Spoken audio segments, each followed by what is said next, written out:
Okay everyone, I must warn you, if you're easily scared by phantoms or if you're offended by dark stories, now is the time for you to stop and exit this tour of Manor House. Otherwise, you enter at your own risk. Discretion is advised. Visit manorhouseshow.com and sign up for the RIP section, where you'll receive Manor House exclusives not found here or anywhere else. Your plot is waiting for you. And if you've made it out alive after tonight's tale, you will still have the option of renting a room for the night here at Manor House. It'll be an experience you'll never forget. Tonight's tale is Snowbound by Joseph Rubas. Joseph Rubas is the author of over 200 short stories, several novels, and many other works. Over 60 stories of his are collected in Pocketful of Fear 2012 and After Midnight 2014. His work has been featured in a number of zines and hard copy publications, including Nameless Professional Paying Zine, The Horror Zine, The Storyteller, Eschatology Journal, Infective Inc., Strange, Weird, and Wonderful, and Horror-Bound Online. He currently resides in Florida with his family. Follow me. The Phantom Collector awaits.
Welcome. Come in. Don't be scared. At least, not yet. The temperature is dropping fast outside, and snow is falling. Some people like to go skiing. Others enjoy snowboarding. I, personally, enjoy sleighing rides the best. But snow can also present a dangerous situation. That's what a group of strangers are going to discover in tonight's chilling chapter. A New England snowstorm has stranded these visitors at Wiltshire Bed and Breakfast. But it has also brought a new guest to the B&B. A guest who is looking for some vacancy in flesh and blood. Gather round. Look into the light. Look. Look deep. Open your imagination and listen to the story called Snowbound.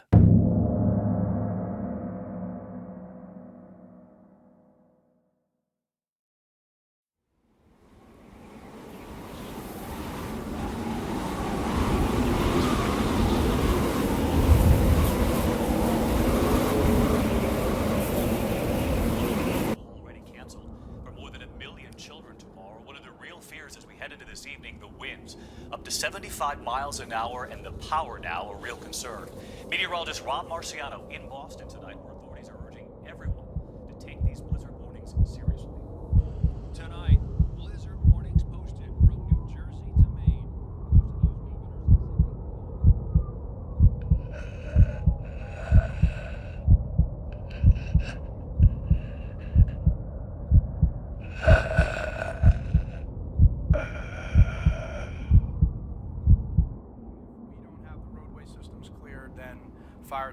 police trucks, ambulances cannot get through.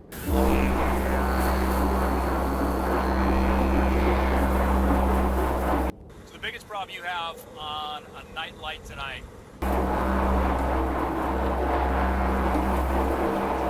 is what? Traffic.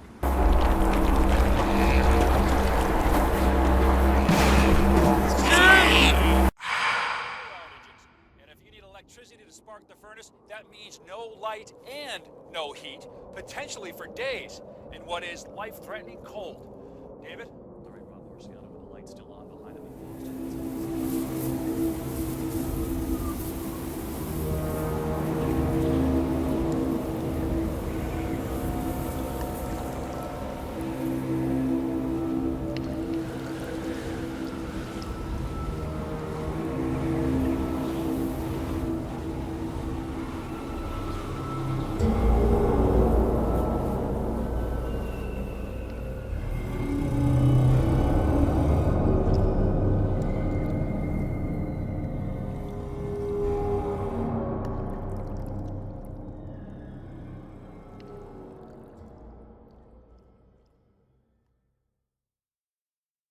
Oh, yes! Yes! Yes! We got it, baby! We got it! We got it! Woo! Woo! We got it! Phil Gardner waited 3 minutes before turning the TV off.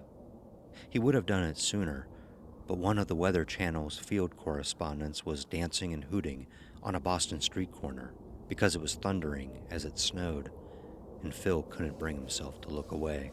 Oh! Again! Again! That's a twofer! That's a twofer, baby!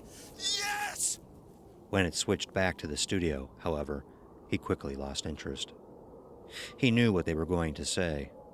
6 to 18 inches over the next 2 days, then another possible 4 to 6 on Friday. You can have your $500 million jackpot in Powerball or whatever the heck it was, but I'll take this, baby! Phil didn't know about that, but he did know that the snow was already nearly halfway to the first-story windows.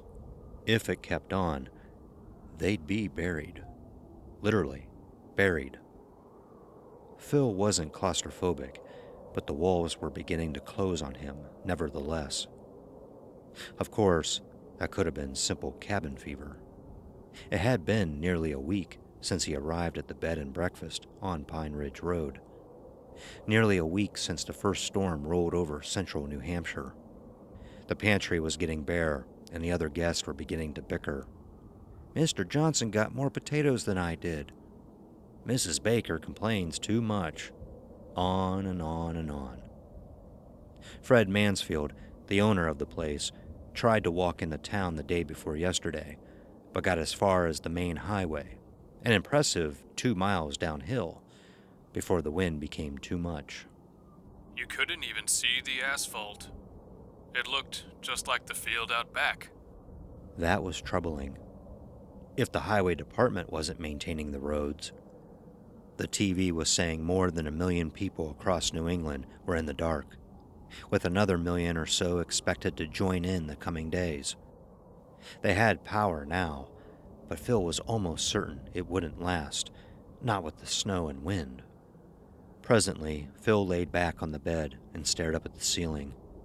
Shadows pooled in the corners, along with the dust and cobwebs Mrs. Mansfield claimed weren't there. How long until the roof collapsed? The thought was sudden, almost as if transmitted from an external source. How long until the beams gave way and all that snow came crashing down? Phil sighed. This was the worst hunt he'd ever been on. Philip Gardner was a businessman, and his business, nay, his passion, was the paranormal. In the 20 years since he started his own investigations into the unexplained, he had been on nearly 200 expeditions all over the world, from Italy to Mexico City to Beijing. He'd also authored 3 books on the subject, 2 of which made the New York Times bestseller list. If things panned out here, he planned to write another. This one dedicated entirely to the Wiltshire bed and breakfast, most haunted inn in New England. The thing was, he hadn't found anything. Nothing on the cameras, nothing on the EVP machine, not even one lousy cold spot. The stories, though, they were the stuff of legends. Voices, footsteps, disembodied heads floating over you in the middle of the night, their eyes glazed and their lips dripping blood. It took him nearly 3 years to convince the owners, Fred and Martha Mansfield, to let him study the place. 3 years of phone calls and emails. 3 years of asking politely and outright begging. We'd look like kooks. Fred said, as if they didn't already. The sign out front pretty much marked them. You don't have to talk to me. I'll just do my investigating and that's it. No interviews, no quotes, nothing. Everything they told him was off the record, though he supposed he could slip it in, as having been reported by someone else. And he figured he might. Fred and Martha had some juicy stuff. Hands grabbing their ankles as they got out of bed at night and such. The readers loved that kind of junk, even if it wasn't true. Phil didn't mind exaggerating occasionally, if it helped sales. But as Fred and Martha got further into their story, Phil realized he wouldn't have to embellish. It was wild enough as it stood. I think it's a demon. The way stuff just flies around. And the cat. Phil choked at the word demon. He wasn't a religious man by any means, but he did believe that there were evil spirits existing outside the realm of the living. Powerful evil spirits. If a demon had found its way into the Wiltshire, oh boy. What about the cat? Back in the 80s, Martha claimed, they had a cat named Smuckers. With a name like Smuckers, it has to be good. One day, poor Smuckers went missing. Martha looked everywhere. 2 days later, he came crawling out of the woods, his body smashed and his brain seeping out of his ears. She figured he got hit by a car and dragged himself home. He was probably at it the whole 2 days. Shortly after he came home, Smuckers died, and Fred buried him in the yard. Later that night, Martha heard something. It was eerie, echoing through the house. It sounded like scratching. Scratching. On the back door. When she opened it, Smuckers was there, one of his eyes hanging on a stalk of nerves. He meowed, and it was the strangest thing. His voice was really deep. The first thing the cat did was try to attack her foot. Fred jumped in, squishing his head, but he still kept coming. Finally, I grabbed him by the scruff of his neck and took him outside and burned him in the fire pit. Oh, I think a demon got into him. Phil doubted the story, though his doubts had their own doubts. Demonic possession happens, yes, but it's rare. Demonic possession of a dead thing, well, that was rarer still. Some in the field believed that a corpse was simply an empty vessel that a demon, if powerful enough, could inhabit. Phil knew people he trusted, who had all sorts of wild stories about demonic possession. He believed them. He had just never seen it himself. If there were a demon, however, Phil would have known by now. As far as he was concerned, there was nothing to work with here. He would have packed up and gone home 4 days ago, but that's when the first storm blew through, cutting the Wiltshire off from the outside world. Sighing, Phil sat back up and rolled his neck.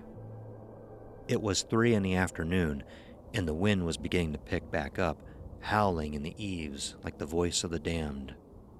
Dinner would be soon. He should probably... Yeah? It's me, Fred. We have a problem. Hey, New York, a wonderful town. I wish you were here in beautiful Florida. Elizabeth Miller, what a great name, Elizabeth. And she is from Lynchburg, Virginia, 108 years old today. And she says staying active, that's the secret. You live to be 100.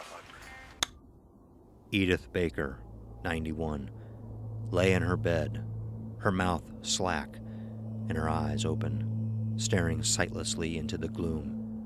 Phil grabbed her wrist to check for a pulse, and her skin was ice cold. She's dead. Fred Mansfield's face went white. Jesus. She was clad in a thin silk nightgown, indicating to Phil that she never got up that morning. It wasn't uncommon for the old gal to sleep in, so no one worried when she didn't show promptly at dawn. What do you think did it? I don't know. Could have been a heart attack, stroke, brain aneurysm. Mrs. Baker was Martha Mansfield's first-grade teacher. They remained close throughout the years, and when Mr. Baker died in 1998, Martha insisted Mrs. Baker come and live with them. It was either that or a nursing home. For being 91, Mrs. Baker was in pretty good health. She was the one who kept the garden nice and pretty. She was the one who did the wash and cleaned the bathrooms every week. Fred and Martha begged her to stop, but the old woman would only say, "Buzz off, I'm earning my keep." Now she was dead. What are we going to do? I don't know, we can't call anyone. The phone lines were down, and cell service was non-existent on a good day, much less during a snowpocalypse. We could put her in the cellar. That would work.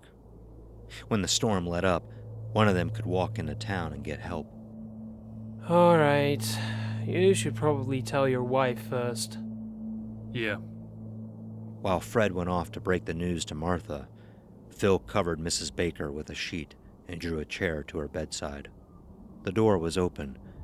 Fred really should have closed it. And when Mr. Johnson walked by, he turned and gawked. "Oh my God, what happened?" A tall, chubby man of 50-some, with short iron gray hair and glasses. Ben Johnson was an accountant from Boston. Every so often, he came out to the B&B for a few days to unwind. Had been since 1990, Fred told him. To say he was close to the Mansfields and Mrs. Baker would be a stretch, but he certainly knew them. I don't know. Fred found a heart attack, probably. Ben shook his head. Jesus, what are we going to do with her? Cellar. Fred returned. Behind him, Marcus Warner strained for a look. Oh, shit. Tall and lean, Marcus used to be a football player, from what Phil heard. The New England Patriots drafted him back in 2005, but he didn't make the final cut. These days, Phil wasn't sure what he did, but he had to do something, right? Oh, man. You're putting her in the cellar? Have to. What else we gonna do? Marcus, you help me with her. Marcus nodded. Fred grabbed her arms, and Marcus caught her feet. The others stood aside as they carried her out of the room and down the stairs. In the living room, Martha Mansfield sat stiffly on the sofa. Next to her, Wanda Sines did her level best to provide comfort. When Phil walked in, Martha looked up, unshed tears standing in her eyes. What do you think it was? I don't know. Heart attack, probably. It looked like she went peacefully. Martha drew a big, watery breath and said, Thank God for small favors. Wanda rubbed Martha's shoulder. She's in a better place now. At 16, Wanda Sines was the sort of girl men went to jail for. Tall, olive skin, almond eyes, long black hair. She was Martha's niece, or third cousin, or something like that. Phil wasn't clear. She's in a better place. Yeah, the root cellar. Phil almost smiled. Instead, he went into the kitchen. The door to the cellar stood open, and Fred's voice rang distantly out. Set her down, nice and easy. Phil went down the stairs, avoiding the fifth one. It's weak, so be careful if you ever have to go down there. The cellar was 20 feet by 20 feet, with a dirt floor and cold stone walls. A long bench in the corner that may have once been part of a workshop served as a makeshift resting place. The white-wrapped woman lay stiff and jagged. Fred, Marcus, and Ben stood around, the former two huffing and puffing. Apparently, she was heavy. She should be fine in here. When this storm blows over, I'll go into town. I could go now. It's too windy. You'll never make it. It's only 4 miles, right? I can do that easy. I don't think you can. Hell, I don't think anybody can. I can. Fred looked at Phil. If he thinks he can make it, better that than leaving her down here. He thought, but didn't add. All right. Back upstairs, Phil sank into one of the kitchen chairs and watched as Ben started a pot of coffee. They were down to their last couple rounds. They still had plenty of cocoa, though, so that evened out. This is a nightmare. You can say that again. Through the window, over the sink, whiteness prevailed. You think he can really make it? Phil opened his mouth to reply, but stopped. He didn't know. Marcus was young and strong. If anyone could make it, it would be him. I hope so.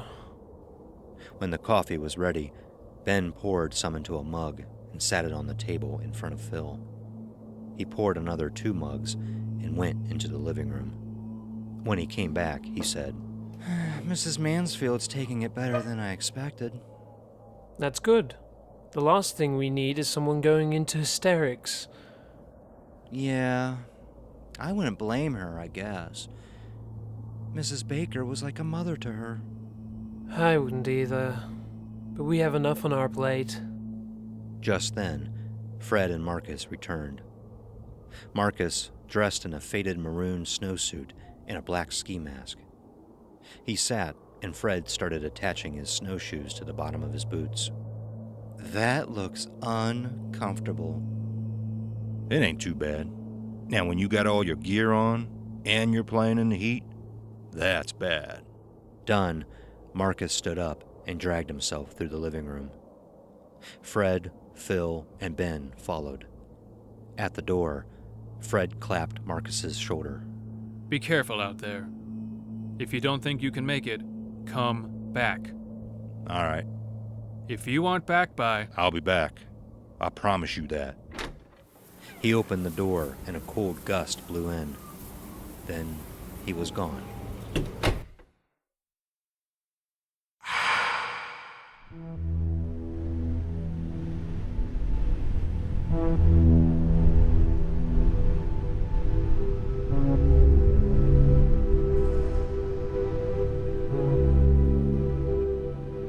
What time is it? Phil checked his watch. 5. Fred was standing at the sink, a second cup of coffee in his hand. Phil and Ben were at the table, working on their second as well. It's getting dark. I hope he gets back soon. He'll be fine. Blacks were bred for hard work. Fred and Phil both looked up at him. It's true. They lapsed into silence. Fred watched out the window, his face hard and set. Phil finished off his coffee and leaned back in his chair. Ben, chastised, stared down into his cup like a gypsy divining tea leaves. Well, I suppose I better start dinner. A muffled crash cut him off. Phil jumped and Ben looked up. What was that? I don't know. It sounded like it came from... Shit! What? Fred shook his head. I think the bench collapsed. The one Mrs. Baker's on. It dawned on Phil. It had looked a little aged. It wouldn't take much for it to go, especially factoring in the nay supernatural heaviness of dead weight. An image of the old woman, wrapped in white, lying amidst splinters and broken boards, flashed across Phil's mind. Fred, what was that? Fred licked his lips. Nothing. Martha didn't press the matter. We better go see the damage. Phil got up. Ben started to say something, but closed his mouth and went back to looking into his coffee. Phil went over to the cellar door and opened it. A cold blast washing over him. The light was on. He remembered turning it off. What's wrong? I could have sworn... A shadow flickered across the wall, followed by a shuffling footfall. Phil froze. What? The shadow grew smaller and denser as the source drew near. Between the ceiling and the banister, Phil caught a quick movement, and Mrs. Baker appeared. Jesus Christ! Her shoulders were stooped, and her head hung. Her arms dangled limply at her sides. When he spoke, she looked up, her head flopping bonelessly back, and terror washed over him. Her eyes were red, demonic. She smiled. Mrs. Baker? The old woman took one jerky step forward and threw her arms up, as if to embrace them. Her face, Phil saw, half obscured by darkness, was blue and drawn. Her teeth, dear God, teeth, were long and jagged. Phil panicked and slammed the door, throwing himself against it. What? Mrs. Baker. She's alive. That wasn't Mrs. Baker. What do you mean it wasn't Mrs. Baker? Martha and Wanda had appeared in the doorway. What's wrong? Mrs. Baker's alive. That wasn't Mrs. Baker. Mrs. Baker is dead. I checked her pulse. Her skin was cold. There's no way she's alive. She's possessed, just like Smuckers. Smuckers? But that was just a scary story. What? We made it up. You lied? Embellished. We had to say something. Phil sagged against the door, dark realizations breaking over him. You invited it in. What? Demonic spirits existed outside of humanity, in the ether, in the darkness. However, there were ways to bring them into the world. Ouija boards, seances, claiming a demon you didn't have, creating a role, an empty role, a role something could fill. You opened a door. You invited it in. Fred's face darkened. I've had enough of your new age psychobabble. Get the hell out of my way. Fred, listen to me. Fred pushed Phil aside. Fred! Fred opened the door. And Mrs. Baker was on him, her long, bony fingers digging into the sides of his face as she bit his neck. Martha screamed. Ben jumped up from his chair. Fred wailed as Mrs. Baker tore out his throat.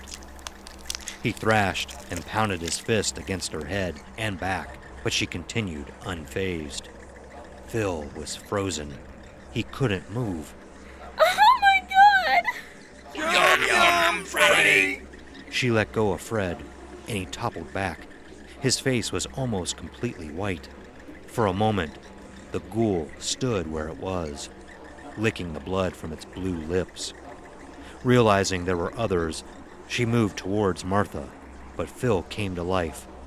He grabbed her by the collar of her gown and yanked her back, almost unbalancing her. She was strong. She ripped free of his grasp and turned on him. More meat! She fell on him, but he was quicker.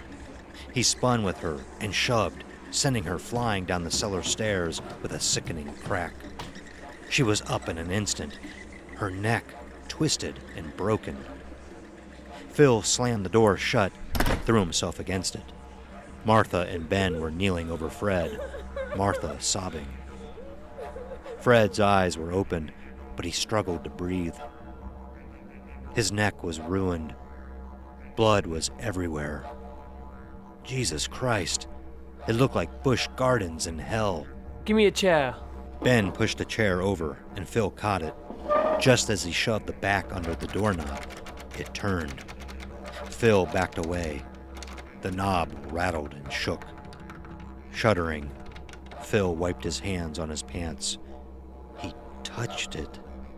Jesus Christ, he touched it. Fred! Phil looked back at Fred. He wasn't going to make it, even if they could just call 911. And then, at the door, the knob was rattling. The Edith Baker thing was trying to get out. I can smell your penis! I want it! Phil swooned. This couldn't be happening. It couldn't.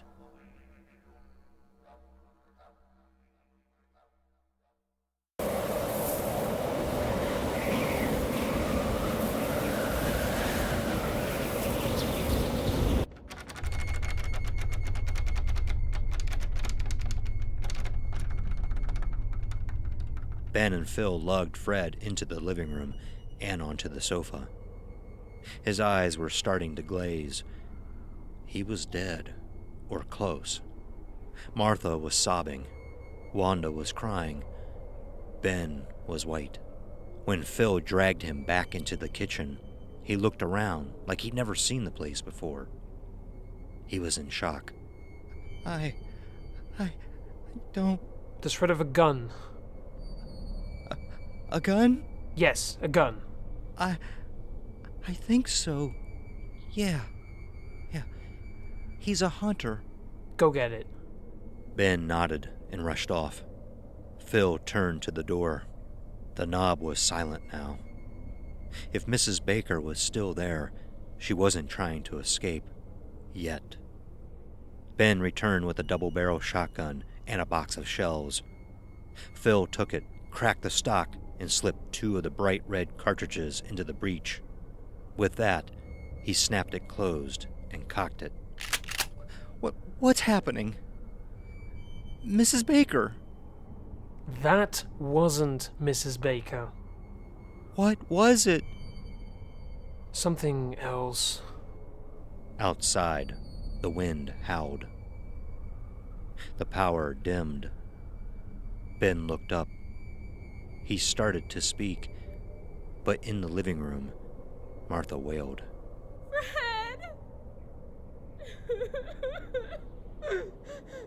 Fred was most likely gone. Listen to me.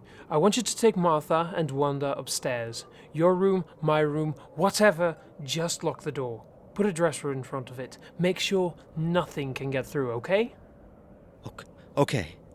Good. The power went out at 7:21 p.m. Eastern Standard Time on February 17th, 2015. Phil was sitting in a kitchen chair facing the cellar door when it cut out, plunging the house into darkness. Outside, the wind moaned.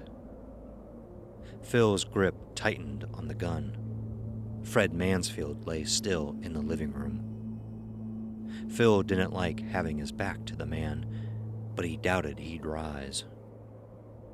For the most part, the house was quiet. Ben and the women were upstairs still, and the doorknob hadn't moved in nearly a half hour. Let me out! Let me out! I want to eat your skin! It wasn't coming from behind the cellar door. It was coming from the middle of his own head. Let me out, Phil! Let me out! No! The demon banged on the door, shaking it in its frame. Let me out! Let me out! Let me out! He hoped Marcus got back soon. Marcus is dead! Shut up! The back door blew open, slamming against the wall. A swirl of wind-driven snow danced into the kitchen. Just the wind, Phil told himself, as he tried to calm his racing heart. He got up, closed it, and came back to the chair. He was just sitting down when a sharp, echoing knocking filled the house. Marcus. Phil got up and went to the door. I hope to God he found help. He unlatched the door, and the wind ripped it out of his hands. Phil's relief evaporated. Marcus was hunched over, as if under a great weight. His black face was crusted with ice and flecks of snow, and his eyes were the color of blood. Told you I'd be back. Phil screamed and brought the gun up. Marcus moved to knock it away, but he was too slow. Phil fired. The Marcus thing staggered back and went down. Phil slammed the door and latched it again. When he turned, he nearly screamed. Fred, his shirt and gaping neck, caked with blood, was standing behind him. His face slack and his eyes red.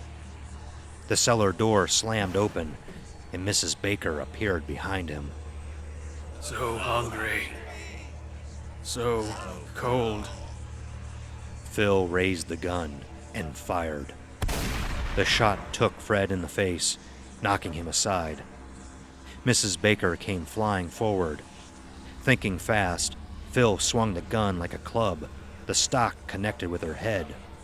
Phil backed to the bottom of the stairs to the second floor. Mrs. Baker was getting to her feet, her head split and her brains falling out. Fred was already on his feet again. His head was obliterated. Marcus pounded at the front door. Give us your skin! Give us your heads! Phil bolted up the stairs. At the top, he slipped 2 more shells into the shotgun. Fred and Mrs. Baker were at the bottom of the stairs now. Phil aimed the gun, but before he could fire, Wanda Sines leapt from the shadows, knocking the gun away. Dad! Phil elbowed her in the face, knocking her against a wall. Frantic now, he grabbed the shotgun and brought it around.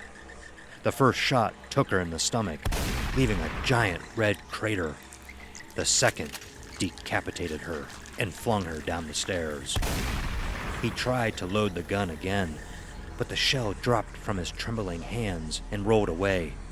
Martha Mansfield and Ben Johnson appeared from the darkness.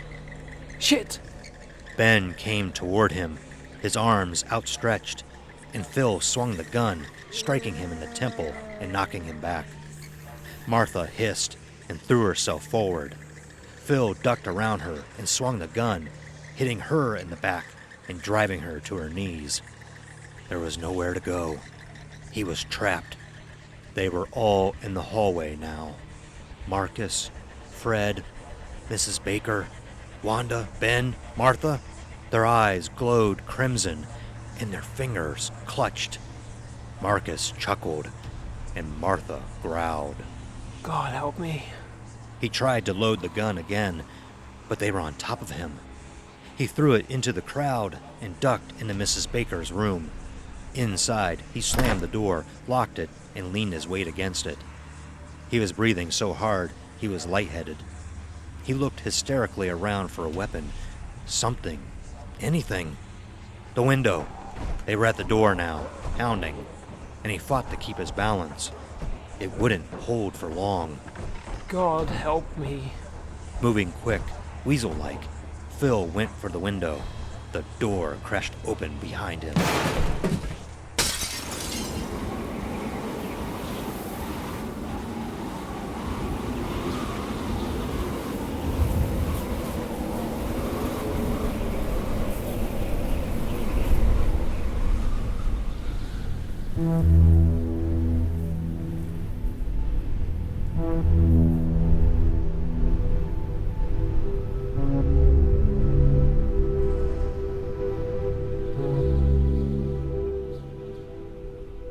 Hours later, Philip Gardner settled into a snowbank overlooking State Route 10 and listened to the wind. He wasn't cold anymore. In fact, he was warm. The terror, too, had gone, and right before he closed his eyes and went to sleep, he couldn't remember why he was so afraid in the first place. After all, it was only snow.